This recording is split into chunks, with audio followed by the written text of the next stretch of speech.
Olá, meninos e meninas, sejam bem-vindos a mais uma aula de ensino religioso. Eu sou a professora Tatiane, esse aqui é o canal Ensino Religioso Sem Tabu. Pessoal, vou pedir para vocês se inscreverem no canal da gente, porque isso vai facilitar para quando vocês precisarem assistir aulas nesse canal, que eu sempre estarei colocando aulas nesse canal de apoio para vocês, certo? Então, nós hoje vamos. Essa aula é uma aula para o nono ano do Fundamental 2. E hoje nós vamos falar sobre os mitos de origem. Então, o que é um mito? Segundo o Mircea Eliade, renomado historiador das religiões, um mito pode ser definido como uma narrativa sagrada que relata eventos primordiais ou ações divinas que ocorreram durante o tempo mítico, quando o mundo ainda estava em sua formação original e os seres humanos estavam em contato direto com o divino. Para Eliade, os mitos não são apenas histórias fictícias, mas expressões simbólicas que revelam verdades essenciais sobre a natureza humana, o cosmo e a relação entre o sagrado e o profano. Eles desempenham um papel central na formação da identidade cultural, na transmissão de valores e na orientação espiritual das sociedades ao longo da história. Então, Eliade, ele é um grande historiador e também um grande mitólogo, né, conhecido mundialmente, e ele vai falar sobre a importância das narrativas míticas para as culturas, para os povos e principalmente para as religiões. Todas as religiões elas são sustentadas por narrativas míticas, ou seja, por narrações, por histórias que contam sobre o passado daquela cultura, né? Então, os mitos são muito importantes para a criação da religiosidade. Eles narram principalmente sobre a natureza humana, sobre o cosmos e sobre a relação que nós seres humanos temos com o transcendente, com o sagrado. A partir desses mitos, nós vamos entender como o divino se relacionou com os seres humanos, né? E cada civilização tem a sua própria forma de compreender os mitos de origem. Todo mito de origem não é igual, eles vão mudar de acordo com de uma civilização para outra, certo? Então, o que é, então, um mito de origem? Mito de origem é também conhecido como mito cosmogônico, certo? Origem, cosmogônico são palavras sinônimas.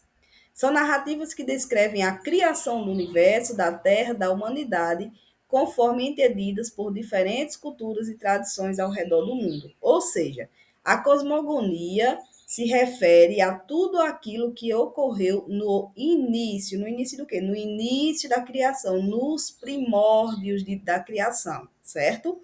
Geralmente os mitos envolvem a ação dos deuses ou seres sobrenaturais que modam o mundo a partir do caos primordial, ou seja, nada existia, não existia nada. E a partir desse nada, os deuses, o sagrado, as forças sobrenaturais divinas começam a criar o universo. E cada civilização vai contar essa história de criação de acordo com a sua própria cultura. Até porque os mitos cosmogônicos vão moldar a forma como as civilizações vão se portar e como elas vão se comportar diante do mundo e da vida, certo? Os mitos de origem muitas vezes refletem as crenças, os valores e as visões do mundo das sociedades do que os desenvolvem, oferecendo explicações simbólicas e metafóricas para a existência e a ordem do universo. Eles desempenham um papel central na cosmovisão do mundo dos povos, transmitindo conhecimentos sagrados e fundamentando tradições religiosas. Eu vou usar aqui um exemplo do mito judaico-cristão, porque é o mito mais conhecido entre os estudantes do nono ano, os estudantes aqui do Brasil de forma geral. O que é o mito judaico-cristão cosmogônico, de início? É tudo que está localizado no livro de Gênesis, né, que conta como Deus criou o mundo, que o mundo foi criado em 6 dias e que no sétimo dia Deus descansou. Conta também que Deus criou todos os seres existentes e que criou também o homem e a mulher. Essa é a forma como o mundo foi criado. Também conta que esse homem e essa mulher primordial, Adão e Eva, no caso, viviam em um universo cheio de dádivas, né? Um universo dado por Deus, mas que eles podiam usufruir daquele paraíso livremente, com exceção de um único fruto que eles não poderiam comer e, infelizmente, eles comeram, surgindo assim o pecado e, como castigo para esse pecado, a morte. Então, dentro do mito cosmogônico, a gente vai ver Deus criando o homem e a mulher. Nós vamos ver também alguns aspectos da figura humana, como a curiosidade em buscar provar daquilo que não é possível. Nós vamos entender como surgiu o pecado através da desobediência. Nós também vamos entender como ocorreu o surgimento da morte. Então, o mito cosmogônico ele traz essas explicações, certo? Então, eu já falei um pouco aqui sobre o mito judaico-cristão, né?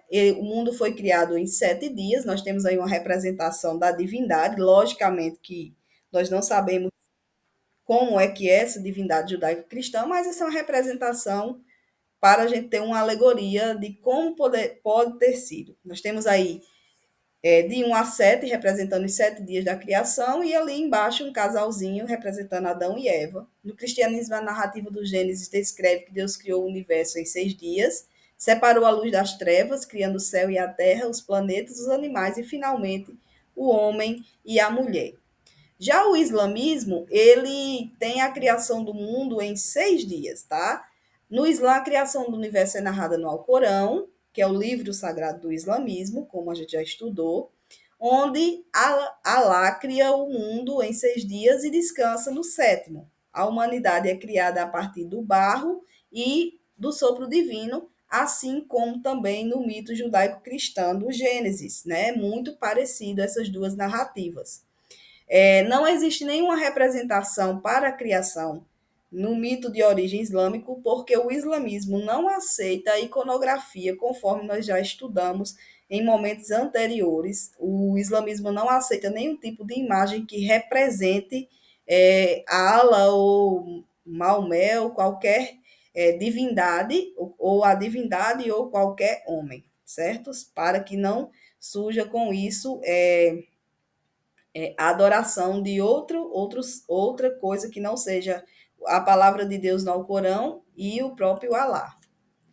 Outro mito de origem é o mito do hinduísmo, né? Na mitologia hindu, o universo ele é criado por Brahman, esse deus aí representado é um deus que tem 3 faces, faces olhando para os 3 lugares ao mesmo tempo, Brahman, para mostrar que Brahman vê tudo. Brahman emerge do oceano cósmico, ou seja, do caos cósmico. Após um longo sono, Brahman então cria o mundo e seus habitantes, incluindo também os deuses, humanos e todas as suas vidas. Pode ver que aí tem a representação do planeta Terra e de mais dois deuses, o deus Vishnu e também o Lord Ganesha. Outro mito de origem é do Shintoísmo, religião japonesa, que atribui a criação a Izanagi e Izanami, que agitaram o oceano com uma lança, formando a ilha de Onogoro. Eles então deram origem às ilhas do Japão e outros deuses. Esse aí é um mito que circula muito no Japão. Os mitos de origem do candomblé. No candomblé, que é uma religião africana, né, mas que no Brasil existe e também colocou dentro dessa religião alguns elementos da cultura brasileira, a criação ela é atribuída a um Deus supremo, Olorum, que cria a terra e os mares, os rios e as plantas. Ele então cria os orixás, divindades que governam diferentes aspectos da vida. Vocês podem observar aqui ao lado a figura de Olorum, todo vestido de branco e de dourado, e no outro lado vocês vão avistar a terra rodeada com os demais orixás. Lembrando que cada orixá ele é uma força da natureza, ou seja, a cada um desses orixás, desses guardiões da terra, é atribuído uma função. O Olorum atribui uma função para que eles possam cuidar da terra. Já os indígenas acreditam que os mitos de origem são vários. Entre os indígenas não existe apenas um mito de origem, existem diferentes mitos de origem. Isso vai variar de uma civilização indígena para outra, né? De uma comunidade para outra, de uma tribo para outra. Muitas tradições indígenas têm os mitos de criação, que variam de acordo com a cultura específica. Em geral, esses mitos frequentemente envolvem a intervenção dos deuses ou seres sobrenaturais na formação do universo. Assim como todos os outros mitos, a intervenção divina é primordial para que ocorra a criação do universo. Então, vamos ver alguns mitos indígenas. O mito Hopi, da tribo Hopi, que se localiza no norte da América. Na tradição Hopi, a criação do mundo é atribuída a Spider-Woman, que tece o mundo a partir de sua própria substância. Ela, e não é ele no caso, é uma deusa criadora, também ensina aos humanos como viver em harmonia com a natureza. Os Yorubás da Nigéria, na mitologia Yorubá, o universo é criado por Olodumare, que cria o mundo e os seres humanos e também delega poderes a outros deuses conhecidos como os orixás, que governam diferentes aspectos. Percebam que, nesse caso, muda o nome do deus em relação ao que nós vimos aqui no candomblé. Né? Aqui no candomblé era o Lorum e entre os Yorubá vai ser Olodumaré, mas ele faz exatamente a mesma coisa. Ele cria o universo, cria os orixás e dá a esses orixás a função de cuidar de uma determinada especificidade da natureza e da terra. Os Guarani no Brasil, Paraguai e Argentina acreditam que o universo foi criado por um ser supremo chamado Nandevurussu, que moldou o mundo e todas as formas de vida. Eles também acreditam na existência de divindades menores, como espíritos da natureza. Essas divindades menores indígenas, elas frequentemente interagem com os seres humanos de alguma maneira. Mas Nandevurussu não, ele permanece no seu espaço, no céu, né? E ela não interage com os indígenas, apenas as divindades menores. Continuando os mitos indígenas, vamos falar dos Inuits do Ártico. Pessoal, os Inuits é o que a gente costumava chamar de... desculpa, não vou lembrar, mas depois eu vou lembrar e falo para vocês. Na tradição inuit, o universo é criado por uma divindade chamada Raven, que forma a terra, o mar, a partir de um ovo gigante. Ele também cria os animais e os seres humanos. Bom, os inuits costumavam ser chamados de esquimós, tá? Mas eles não gostam de ser chamados de esquimós. O verdadeiro nome deles é inuit. Então, eles têm esse deus primordial chamado Ravan, que cria tudo a partir de um ovo gigante, inclusive os animais e os seres humanos. Yamara, a tribo Yamara da Bolívia, Peru e Chile, acredita que o universo foi criado por Viracocha, uma divindade criadora que emerge do lado Titicaca. Ele molda o mundo e os seres humanos, ensinando-lhes como viver em harmonia com a natureza. Então, a maior parte dos indígenas buscam essa harmonia com a natureza. E para os Yamara, esse foi um ensinamento do seu Deus primordial. Os Maori da Nova Zelândia, na mitologia Maori, o universo é criado por uma divindade primordial conhecida como Lo e Te, Kori. Eles dão origem aos deuses e criam o mundo e os seres humanos a partir do caos primordial. Eu gostaria que vocês observassem que, mesmo mudando alguns detalhes, todos os mitos de criação vão envolver um Deus e vão envolver um tempo primordial, que é o tempo mitológico. O tempo mitológico é um tempo que não pode ser medido. E ele não traz uma datação que a gente possa dizer, olha, foi em tal ano. Então, o tempo mitológico, ele sempre vai tratar de um tempo muito distante, para trás, ou um tempo que não se sabe qual é para frente, quando a gente for falar dos mitos escatológicos nas próximas aulas. Mas, enfim, nós trouxemos aqui vários mitos, né, fundantes, cosmogônicos de várias tribos e religiosidades para fazer uma revisão geral, para que a gente possa, então, na próxima aula, seguir para os mitos escatológicos e começar a falar sobre, de fato, o conteúdo do nono ano, que é o pós-morte, como as religiões e as culturas entendem o pós-morte. Espero que vocês tenham gostado dessa aula. Essa aula vai ficar disponível para vocês no YouTube.